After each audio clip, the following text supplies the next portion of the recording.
Communication and Internet technologies. What are the learning objectives? By the end of this chapter, you should be able to show understanding of the purpose and benefits of networking devices. Those days we used to say networking computers, but now we say networking devices. Why? There are many devices, even phones become part of a network. Show understanding of the characteristics of a LAN, local area network, and a WAN, wide area network. Explain the client, server, and peer-to-peer models of network computers, different models of networking, and understand thin client and thick client, and the differences between them. Two different types of client. Client meaning not a customer going to a shop, but or a service. But this is the server, client, server. Server is a thing that will serve the client with many like applications, files, printing, and various services given the server. The client is the user, the one who is using the services of the server. So there are two kinds of clients also. So we'll be learning on that. So understanding of the bus, star, mesh, and hybrid topologies. There are different kinds of architecture, and those types are called topologies. The way a network is designed. So understanding of cloud computing. Cloud computing, which means storing your data not on your computer, but on another computer, somebody else's computer. So there are third parties who offer these services, or if it's a company, the company server, you can upload to the company server and keep. And we'll be learning about the advantages and all that, because when you save your files on the cloud, or maybe like the Google Drive is an example. Google Drive, I also use it. You can use it. It's free up to 15 GB or 17 GB. It's free. What is the advantage? You need not carry your computer everywhere you go. You just get hold of a computer or a device with internet connection, log into your Google Drive or your cloud drive, and then everything is there. You don't have to carry your computer. That's a big advantage. Only you need the internet facility. And nowadays, there's no place without internet. So understanding of the differences between and implications of the use of wireless and wired networks. Wireless and wired networks. Started with wired networks. The history, there were no wireless networks earlier. Wireless is a later development. Describe the hardware that is used to support a LAN. What is hardware used for a LAN? Describe the role and function of a router in a network. Show understanding of Ethernet and how collisions are detected and avoided. Collisions. That's if you're talking in a telephone call, both persons talk at the same time.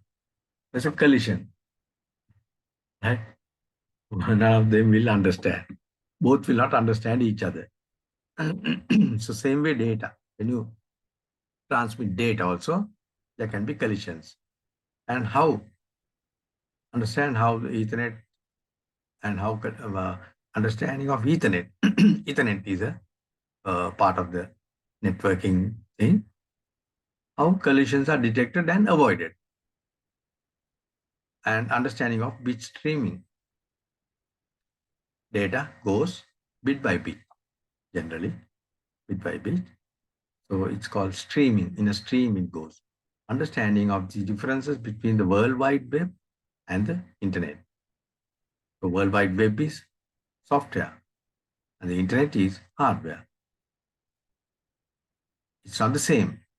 Though many people think that www or the World Wide Web or the web for short is the internet or both are the same. No, it's not. The internet is the hardware, the network, the infrastructure. www is software using the infrastructure. Other services like email also same way. Email is software.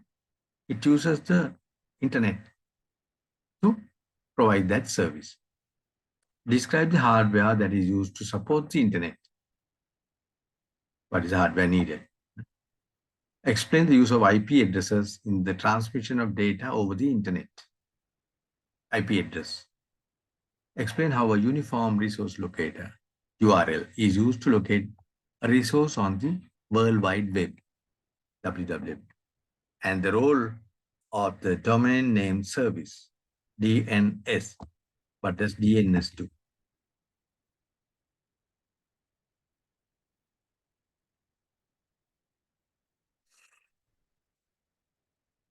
The evolution of the purpose and benefits of networking.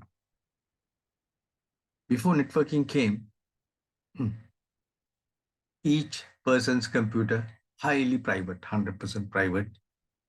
No one else can have access without logging into that computer itself.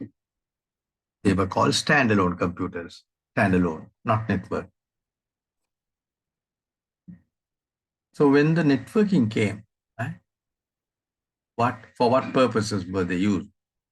And they were classified like wide area network, WAN. Today, a typical WAN is characterized by the following. It will be used by an organization or a company to connect sites or branches. So if you take a bank, the branches are connected. They are also called sites, like on-site, off-site. The site where the computers are kept. It will not be owned by the organization or company. The whole network, including the cable, those days it was cable, the companies can't or the organization can't own it, right? It will be leased from a public switched telephone network company, PSTN, public switched telephone network company. So that is why the computers and all that are owned by the organization, but the telephone line, you have to pay a very big amount and get it. So I'll just explain a little bit with a diagram. This is a PSTN, Public Switch Telephone Network. Why is it called like that? These are switches or boxes you may have seen on the roadside. There are like cabinets or like cabinets, like iron safes. They are there. And if you are lucky, you may have seen people come there, technicians, they open this door and then there are a whole lot of wires inside. And they will remove a wire, connect a wire or something like that, switching. So like those boxes, there are several. So from this town to that town, there is no lines going like that. Now see from your home, you will see few lines going. Your neighborhood, the lines are going. Then when they get connected, likewise from a town to the other town, there may be hundreds or thousands of lines. So you can't be drawing one line from here to every telephone. It will be a problem. So what you do is you get connected to a switch like this. Then from there, just one line goes to another switch or several lines, but not all the telephone lines go. So depending on the position of this and the location. And from there again, yeah, after going through several switches, it can reach far away telephone. So A wants to call C. If he will have to go through this, then from here to that one, and maybe several switches like this, and then finally reach C. But this, the moment the call is over, somebody else will take. that same line. B will take a call either to C or D or someone else, but the same line will be used by another one. So it's all shared like public switch telephone network. But if you want, you can pay a high amount, very large amount to the provider. Like say in Sri Lanka, it's a CELT.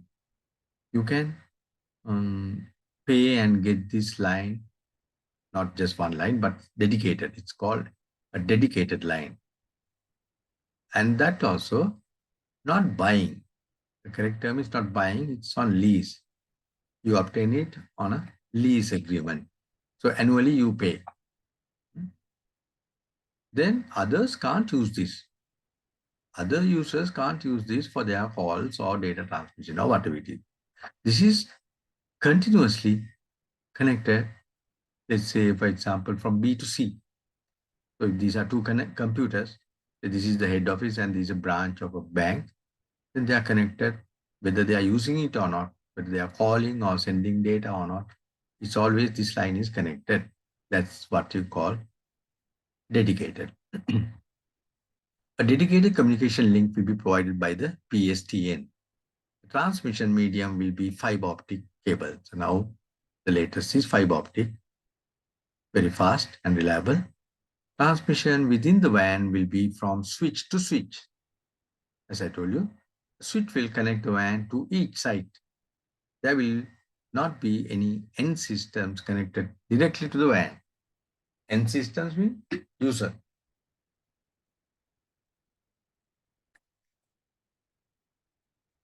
End user. Right? Then local area network, LAN. And with that, we'll look at the mm, terms also. Wide area network is a network connecting computers on different sites, possibly thousands of kilometers apart. So even international can have, like I know that British Council long time ago, they had their own network, international. So they had video conferencing, not through internet, but their own network, which was very clear and very effective. So that is possible with a WAN, WA. Then local area network, a network connecting computers in a single room. Maybe in your room, there are two roommates in a room, and then they have, each one has a computer. Those two can be connected as a local area network. In a single building, that means maybe in a house, different rooms, or in a small office, a shop, or on a single site. So maybe a school. The school may be having a computer lab, which has about 30, 40 computers, and they are all networked. And to that, maybe the office is connected, school office, the accounts department, principal, like that, they can be connected. So that's a local area network, but geographically restricted to one site, one single site.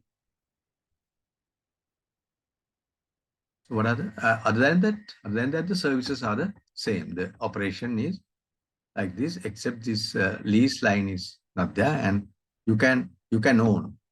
The difference is the local area. The organization or the individual can own everything. It's a small. If you are connecting two computers in a room or in a house, you can have a very simple cable. You can buy it and connect. What are the benefits of networking rather than having standalone computers? If there are two or more computers, if they are standalone, one thing, and the network, another thing. Just a quick one brief example is standalone computers, if you want printouts, will need a printer for each computer. Right? Whereas if it is network, the server can have one printer and the users, clients can reuse the same printer. Of course, there will be a queue if they are trying to print at the same time. But still, resource-wise, it's very economical. You don't have to buy three printers for three computers. Just have one, which can be shared. And it's very rarely all three will want to take a printout at the same time. So how are these economized? Like application server. What are applications? MS Office, MS Word, Excel, PowerPoint, and those kind of things. Can be the server will have it, and then the user will use them without having their own computer. Even the web is the same, web server, web browser. So imagine if this is not a web server, just a server, file server, then these clients don't have the files in their computers. They will use these files. Even if they create a file, it will be here. So you saved it there so that this client also can access it. Or this user can come on another day to this terminal or device and access his own files. So those are advantages. Then file server is that file server, and the application server same. Either package or a file can be used. Then print server is what I briefly mentioned earlier. A printer can be connected to the server. Then these users can share it, use it, instead of installing a printer for each client device. Email. Email also is possible through a network. And paperless office. Earlier, you used to have printed copies of letters, invoices, records, any letters received, letters sent. All those were filed in a cabinet, filing cabinet, full of paper. But now, where do we file? We can file them here. You send the original to the customer, but save the copy here on the server instead of printing it and filing in the filing cabinet. That's why it's called paperless office. There's less paper. Internet working. Internet work, right? It's a network of networks. LANs are connected to WANs, which are in turn connected to the internet to allow access to resources worldwide. So from full world is connected to each other. The other technology is defining the modern era, namely mobile devices and wireless networking started to become commonly used in the 2000s. Earlier, only the computers. But now you get telephones and various devices. What is the client-server model? A PC attached to a LAN would access the server as a client. So the client is asking the server for some service. The client-server mode of operation nowadays is different. Client is a web browser connected to the internet. So slightly different definition now. Client, it's a web browser. What are web browsers? Like Edge, Chrome, Explorer, Internet Explorer, like that. So they become the client because you are connected to the web server there.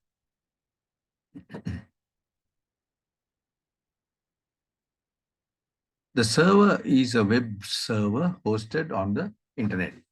Server provides an application and the client uses the application. And out of that, we saw that there are two types of client. One is thin and the other one is thick.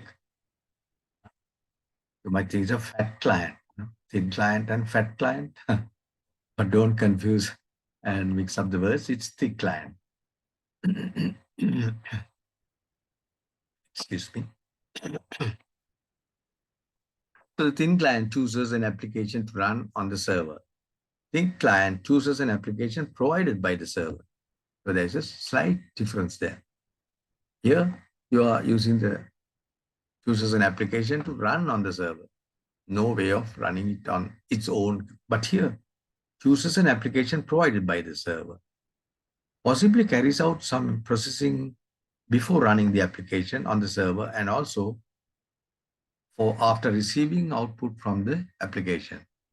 So here sends input data to the server when requested by the application. So that's all. That's a thin client. Not doing much work. Thin and weak, things like that. Thin and weak can't do much work. But here, thick and strong can do more work. Then third also, here receives output from the application. That's all. But yeah, alternatively, possibly downloads the application from the server and runs the application itself. Right? So there's a big difference here from the thin client to thick client. Thick client can even download the application to its computer, yeah, and then run it. So the terms client server, an architecture where a client runs an application provided by a server on a network.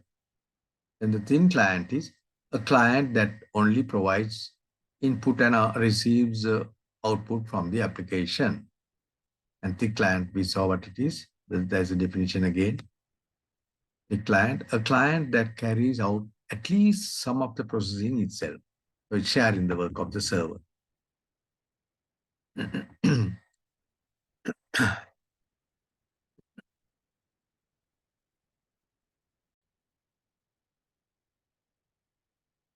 Yeah, okay. The client server approach. Server stores database or access from client system. Database, the server stores a database for what? To be accessed from a client system, by a client system. Server stores a web application for client system to find or sometimes supply information. It's an application. Then server stores a web application for client system to carry out an e-commerce of financial transaction. So all this is client server. Then file sharing. User uploads files to a file server. Another user to download these from the server. So it's an advantage. One user uploads so that another user can download. A peer-to-peer network operates with each peer or networked computer storing some of the files. Each peer can therefore act as a client and request a file from another peer, or it can act as a server when another peer requests the download of a file. So peer-to-peer is client server both in one. Not really, you can't say client server, but can act. It can act as a server when another peer requests the download of a file because it's sharing. Each peer storing some of the files, not just one place concentrated on the server, but here sharing. Each one has. So whenever one computer needs something which it doesn't have, we'll have to request from another. The advantages of peer-to-peer model. It avoids the possibility of congestion on the network when many clients are simultaneously attempting to download file. So if there's only one place where the file is stored, then there will be congestion if so many are trying to download. But here what happens is when there are many places of the same file, then it's easy. Parts of a file can be downloaded separately. That's another one. You must be already knowing about the BitTorrents and all that. How you download from various places. And you also contribute towards that. Others can download from your computer to download it. So parts of a file can be downloaded separately. So what happens? One part from this computer, another part from another computer, and likewise, it's quick downloading rather than downloading the whole thing from one location. Parts are available from more than one host. That's an advantage. Advantages of client server model. It allows an organization to control the downloading and use of files.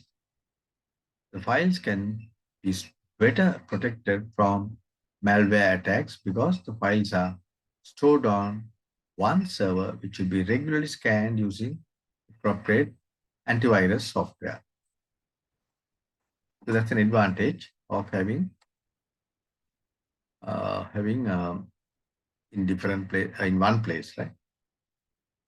So the files can be better protected from malware attacks because the files are stored on one server, which will be regularly scanned using appropriate antivirus software. So it's easy security control in one place. So just scan it regularly, it's one, rather than scanning several places, several locations. So the network topologies are the way they are connected. This is this diagram is a point-to-point network. Just one cable connecting both connectors, both computers. Then this figure is called a bus network. There's one long cable connecting with short cables each client or each, not client, each terminal. They're called terminals. Then what is the topology? The configuration of a network that defines how the various devices on the network are connected. Bus topology contains one shared link to which all devices are connected. One shared link. This is shared by all the devices. End system, a computer or server connected to a network.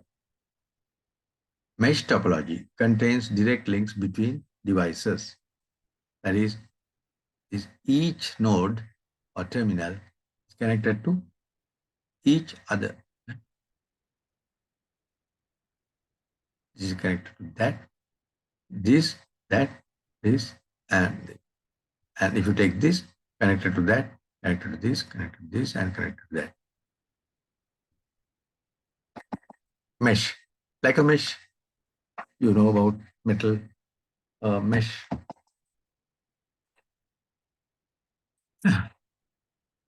A star topology. This is a common one today. Star topology. Each end system is linked to a central device. So either switch or hub or router. These all the end devices or end systems are connected to this. And then this is connected to the server with one wire. Hybrid network. Collection of connected LANs where some of them have different topologies or supporting technologies. Cable. A transmission using copper wire or fiber optic. Bandwidth. Measure of the amount of data that can be transmitted per second. It's a rate. Fiber optic is highest so far. Transmission media cable. Three types of cable.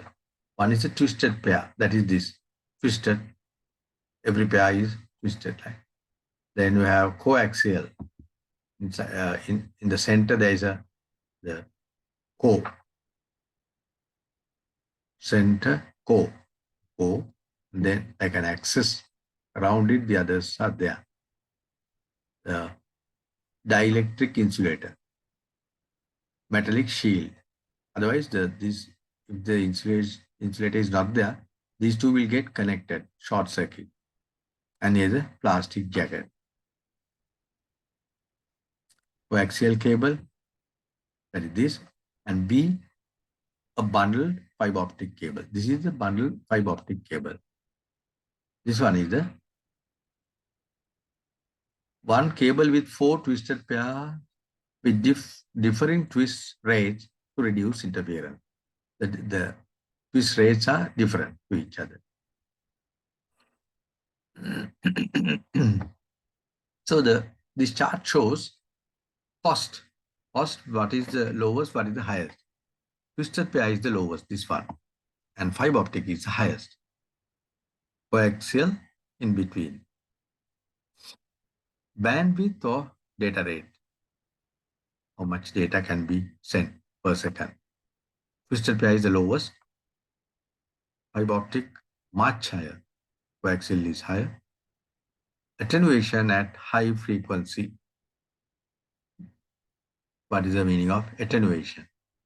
Attenuation is the dropping of the strength. The strength of the signal.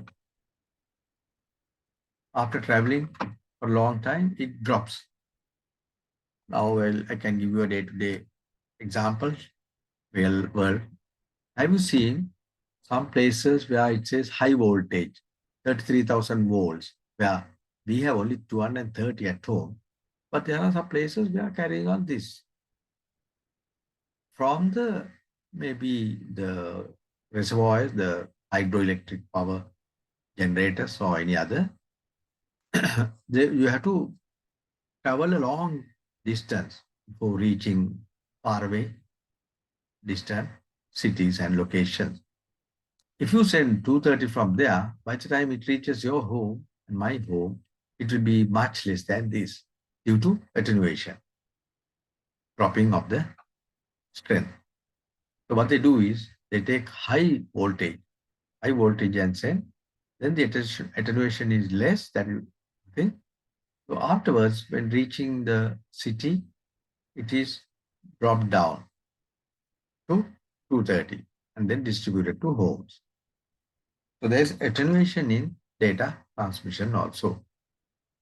Attenuation at high frequency, twisted pair is affected, coaxial is most affected, but fiber optic least affected. So no dropping in the fiber optic because of much resistance. Then interference. Interference is from the outside world, like there's a storm condition which will develop, either static charge or electromagnetic with the lightning. There'll be electromagnetic charges going around, and because of that, the interference, that's called interference, the data can get corrupted. Data can get changed. And twisted pair is worst affected, fiber optic least affected, and coaxial in between. Need for repeaters. Repeaters are needed for this because of the attenuation. So when it is affected, yes, more often, and this is less often, and yeah, both are more often. Otherwise, when it reaches the destination, there will not be any uh, appreciable signal. The strength is very low. So data cannot be used. Then we come to wireless. Earlier we did the cables or wire, three types cables, twisted pair, coaxial, and fiber optic. Now the radio also there are three. Wireless is a transmission using radio, microwave, or infrared. Radio, microwave, or infrared. And here also there's a chart. Bandwidth or data rate, highest is infrared. Attenuation, mainly due to rain, again, highest is infrared. Need for repeaters, again, same. Directional focusing capability, highest. If you take infrared is used for this, as it's like for remote control. TV remote control, infrared is used. And these are the frequencies given for each type.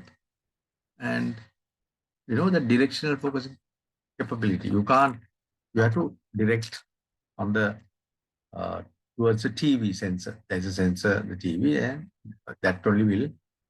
You can't turn somewhere else and the TV is here and you are turning the TV remote control somewhere there. You can't. That is not possible. That's why it's called directional. Directional focusing capability higher. The others now radio, if you keep a radio in the room or outside the room or anywhere, it will work. Radio means like uh, what your radio is the music, radio music that you get, that one, or the news and all that. Penetration through a wall, that one, infrared is the lowest. Radio is highest. You can keep the radio inside the room, outside the room. You will get the news and the music. Whereas the infrared, if you go to the other room and try to change the channel of the TV, you can't. So that is penetration through a wall is not possible for infrared. Frequency ranges and frequency dependency are factors affecting wireless transmission.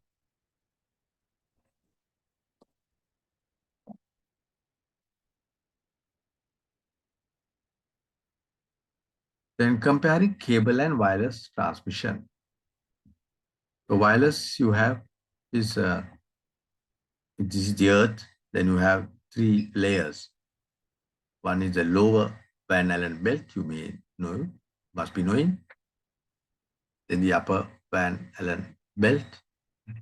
So they are called LEO, lower Earth orbit, medium Earth orbit, and the geostationary. You heard about geostationary satellites. They are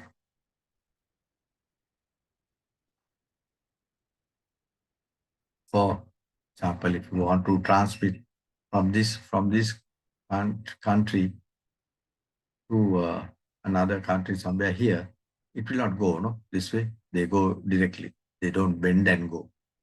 Radio waves. So what happens is you send it to this satellite, then that satellite will retransmit to this place.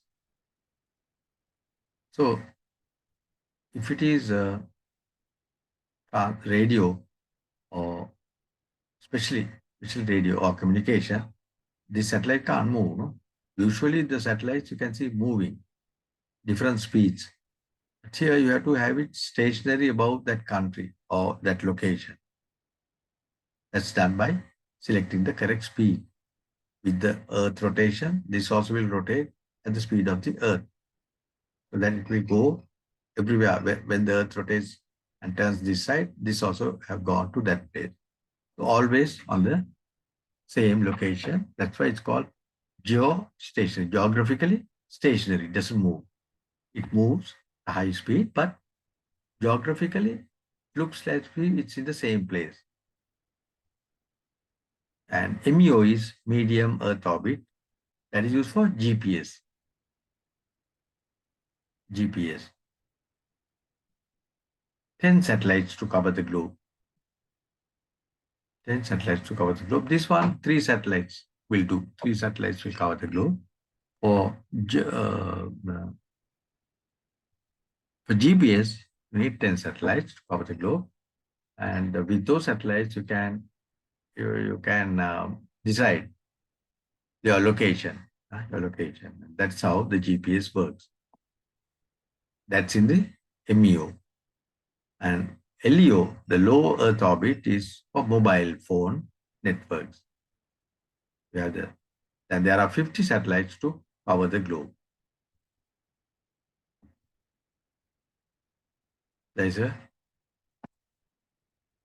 task.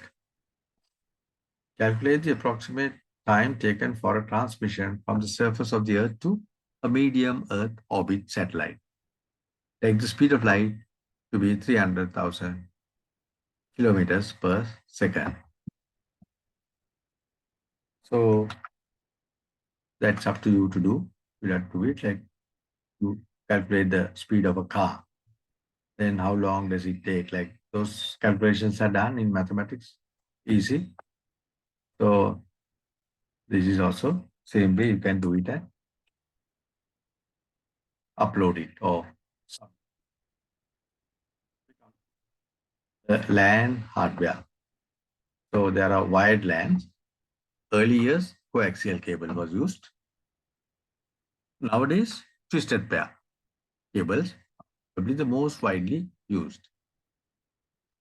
Fiber optic cables are becoming more common. So even more common is and popular is the fiber optic cable, but they are expensive.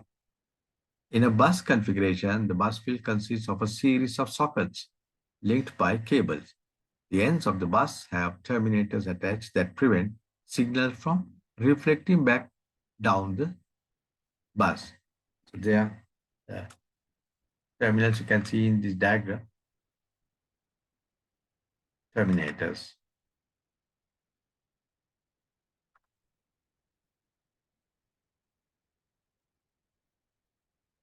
Bus diagram, and these are the end caps, like two terminators at the end.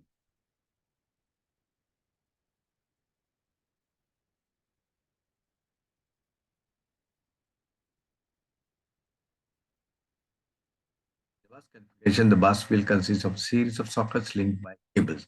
The ends of the bus have terminators attached that prevent signal from reflecting back. So that is the end. Otherwise, it come back and back down. Each end system has a short length of cable with an RJ45 connector.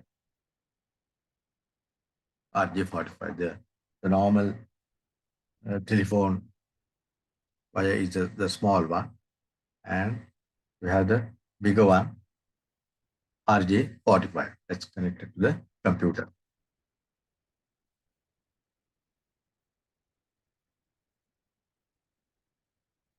In a star configuration, each end system has the same type of cable with the same connectors, but the cable tends to be much longer because it has to plug into a socket on the central device. In a star network, cables are long because each computer has to go up to that central device. A bus can be extended by linking two bus cables using a repeater. So if you just link two bus cables, if the distance is far, the attenuation takes place and the signal is not enough. So use a bridge, or sorry, a repeater. Using a repeater. A repeater is needed because over long distances, signals become attenuated. Right. Sometimes a bus in segments. Two segments are connected using a bridge. So that device is called bridge to connect two segments. Bus segment. The LAN port on an end system is connected to a network interface card. LAN port, where the cable is to be connected. End system is connected to a network interface card, NIC. NIC. It has a unique address, and this is what you call the MAC address, physical address. For a star network, the central device might be a hub, a switch, or a router. The switch is by far the most likely. A switch is a connecting device that can direct the communication to a specific end system. So it's uh, they say that it's a little bit more intelligent than the hub or the router. Wireless LANs. This is the standard IEEE 80211. That is IEEE is Institute of Electrical and Electronics Engineers. And this is the number standard. They have standards. So this is the standard number for wireless LAN. Wi-Fi or WLAN in some countries. Also it's called, but we call it Wi-Fi. It's a term used to describe wireless Ethernet. Wireless Ethernet. Ethernet is a connection from one computer to the other, from the router to the computer. Uses radio frequency transmission. So in the Wi-Fi means without wires, wireless Ethernet. So uses radio frequency transmission. So for that you use radio frequency transmission, radio waves. The central device in a Wi-Fi LAN is a wireless access point. Central device in a Wi-Fi LAN. Wireless access point. This can be an end system in a wired network. This can be an end system in a wired network. End system, we learned about the end system, the device or the server connected to the network. So, the Wi-Fi LAN is a wireless access point This can be an end system in a wired network. So from the telecom coming through a wire, the fiber optic is not wireless. There are some connections which are wireless, but this fiber optic thing is coming from the telecom up to the web, up to the wireless access point where the router is. From that point, either wire or wireless you can have. Your computer can be connected to Wi-Fi or through the cable. There is access to the cable also in a router. And usually the cable connection is better than the Wi-Fi. The server, a system providing a service to end systems. Repeater, a device that connects two cables and provides a full strength signal to the second cable. Bridge, a device that connects two segments of a LAN. NIC, a component used to identify the end system uniquely. Switch, connecting device that can send a unicast message. We'll be learning unicast, multicast, and all that later. Wireless access point, WAP, the connecting device in a Wi-Fi LAN, and WNIC provides the NIC function in a Wi-Fi LAN. So wireless network interface card. This is normal network interface card. This is wireless, WNIC.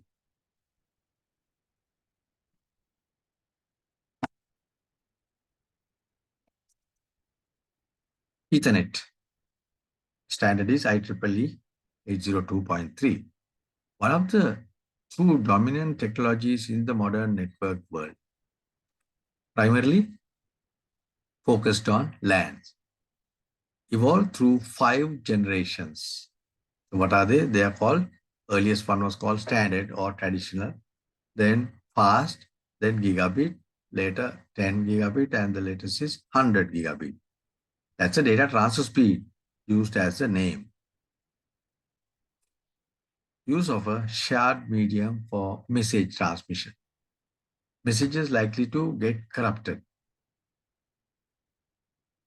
when you use a shared medium for message transmission. Their messages likely to get corrupted. Collision. We talked briefly about collision earlier. Two end systems transmit messages at the same time. Two people talking at the same time, like that, out of turn. Then CSMA CD, carrier sends multiple access this with collision detection. CD is collision detection. Voltage level on the internet cable could be detected by an end system. That is how it senses there is a transmission going on, because transmission is a stream of electrons or other bits, right? Bits going on like a current. So there is a voltage. Then only will identify there is a transmission. The transmitter uses the following procedure. Check the voltage on the transmission medium. If this indicates activity, wait a random time before checking again. So you check if there is a voltage, that means activity. Don't send anything, just wait for a little while, random. If no activity detected, start transmission. Then once you find that it's not there, right. Continuously check for a collision. If no collision is detected, continue transmission. If a collision is detected, stop transmission of the message and transmit a jamming signal to warn all end stations. After a random time, try again. So first you send a message saying that there is a message coming, jam it. Otherwise the others also will get it. Then after some time, after random time, try again. Wait for random time and try again. Modern Ethernet is switched. The star configuration has a switch as the central device. The switch controls transmission to specific end system. So the switch knows where to send the transmission. Whereas the earlier, the bus and all that, it doesn't know. When it sends to all the computers. The one that is relevant will take. But here, it will send directly to the specific end system. Each end system is connected to the switch by a full duplex link. When you say full duplex, we'll learn about simplex, half duplex, and full duplex. So no collision is possible along that link because full duplex, for the moment, I'll tell you, it is possible to transmit on both directions at the same time without any collision. Switch needs to be able to store an incoming message in a buffer until the cable is free for transmission. So buffer is a memory area, no? Temporary memory area. If it is not available, then that message will get lost. That message will not be stored and it will be lost. So therefore, switch needs to be able to store an incoming message in a buffer until the cable is free for transmission. Then when the cable is free, it will transmit the message. Till then, it has to keep in a buffer. Since collisions are now impossible, CSMA-CD is no longer needed. It's a funny statement, isn't it?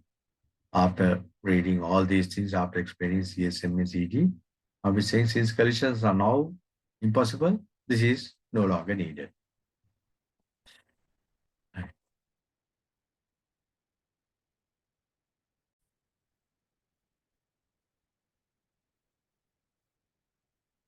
It's the end of part 1. In the next video, we'll be seeing this point onwards. So hope, like the chapter 1, you will read this, watch this several times and become an expert, do all the tasks and submit. So till then, bye.